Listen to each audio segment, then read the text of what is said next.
We are at Ethereum Dublin conference in Dublin, and today I'm joined by Dr. Paul Dillon's students, and Dr. Paul is one of my role models in the blockchain space. So, as it's the ETH Dublin conference, and the students of Dr. Paul are also studying Ethereum ecosystem, so we're going to ask them, why Ethereum? Tell us about Ethereum.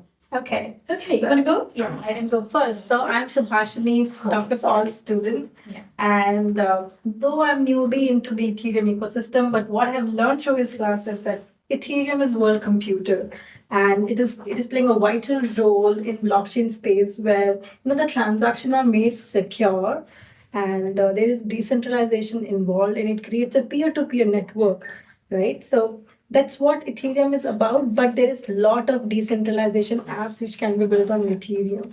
So there is financial space, there's social space, and a lot more. I think my friends would like to add more if they would like to. Yes, sure. Thank you. Hi. I think what interests me most about Ethereum because it has a really significant token on Ethereum called non-fungible tokens, aka NFT. And I really appreciate the idea of NFT because it presents this kind of unique artwork on this platform where everybody could appreciate its significance individually, and that it is owned by someone else only and cannot be forged or copycatted by everyone else, which is kind of common in the current society we're having. So yeah, I really do appreciate the idea that on Ethereum. So.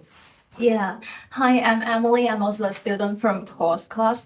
Yeah, I'm very keen on NFT because I'm running the illustration studio, and also I have the communities of artists. So I want to have them to launch NFT here, because some policy issue is not available in China. So I hope I can do something to help them to promote their artists, and also, the decentralized platforms can help us to protect the copyrights as well. And also I'm running the charity foundations, charity funds in China as well. So we want to sell some we want to sell some the artists to gain more money for the donation. Yeah, I think that is very useful to us.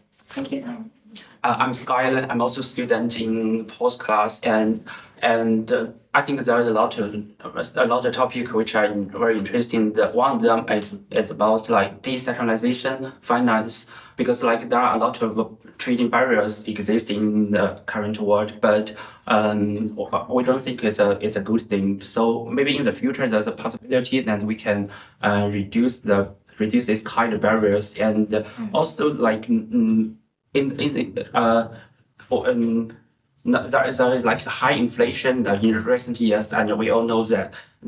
But we don't think it's a good thing for the normal people. So maybe in the future, and cryptocurrencies, and also based on the Ethereum, maybe would helpful to our daily life, and especially the normal people, because it's very hard. It's hard for us to like against the inflation, but maybe in the future, Ethereum may be helpful to us. Yeah. Yeah, sure. I have a point to add. So for the tech people who are tech savvy, so if they want to like know about Ethereum, so there are three things: execution layer, consensus layer, and full node. So these three are the things. I just leave it there, but it's for you to explore with the words. But what we have learned is the transaction which is made secure through these kind of blockchain mechanism and the Ethereum virtual machine. There's involvement of validators in layer 1, layer 2 has sequencer, and there is layer 3 which we learned today, and layer 4 is database, which we learned today again through Paul.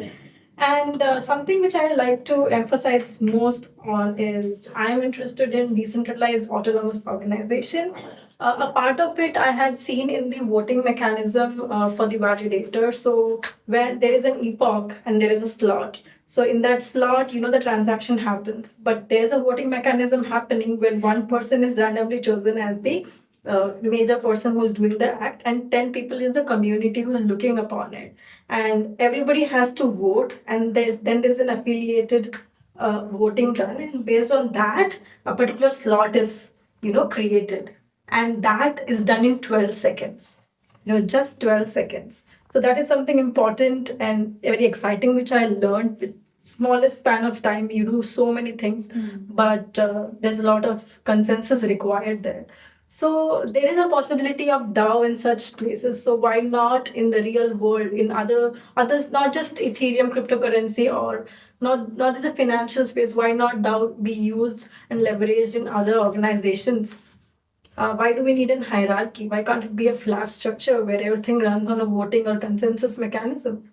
So that is something which is a thought process I would look forward to. Okay, great. Thanks. Do you guys have anything to challenge them? Do you want to? Okay. To challenge. Challenge.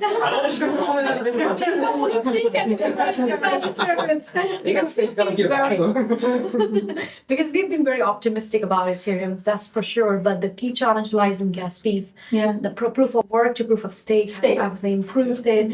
Yeah. But now everyone wants to go to Polygon and Solana and all these different chains, and they fear Ethereum because of the gas fees. So how would you combat that? How would you, weigh Ethereum on the top of the rest of the chains?